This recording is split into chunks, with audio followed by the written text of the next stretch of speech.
माझं काय नाही पप्पा, त्यांचं बघा तुम्ही, त्यांना विचारा काय हवंय काय नको. माझं काय, माझं चालून जातं. इतकं सुंदर घर बनवलंय ना, यांनी स्वतःहून प्लॅन केलाय सगळा. मी तर म्हणजे पहिल्यांदा बघितलं तेव्हा माझं असं झालेलं, बापरे. आमच्या आई म्हणजे बापरे, सकाळी 4 वाजता उठून थंड पाण्याने अंघोळ करतात. लग्न केल्यानंतर हो असं वाटलं आम्हाला की अरे यार 2 वर्ष आधी केलं असतं तर बरं झालं असतं. एवढ्या एजमध्ये सुद्धा ती बाई एवढ्या डेडिकेशननी सगळं करत असते. मानलंय, माहिती आहे, लिटरली मानलंय. मला त्या दादाकडे जायला फोर्स करता तुम्ही लोक. तिथे माझ्या नवऱ्याला अजिबात रिस्पेक्ट नाही आहे. म्हणजे दारात गेल्याच ती वहिनी लगेच तू कोण रे बाबा आणि तू कोण ग बाई, असे तिचे एक्सप्रेशन्स असतात. म्हणजे जायचं आणि स्वतःची घालवून घ्यायची. अजिबात नाही, मी त्याच्याकडे जाणार नाही. अय्या काकू नमस्कार करते. हां, ग्लो आलाय खरंच. यांचं आणि घरच्यांचं प्रेम, खूप प्रेम करतात माझ्यावर तिकडचे सगळे, बाकी काय नाही.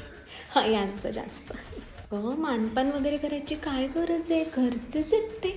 अहो तुम्हीच सांगा. माझं तर काय आता परत येणं शक्यच नाही. हे बघ लगेच 2 दिवसात आले मला परत न्यायला. बघितलं का जिजू केवढे कॉमेडी आहेत.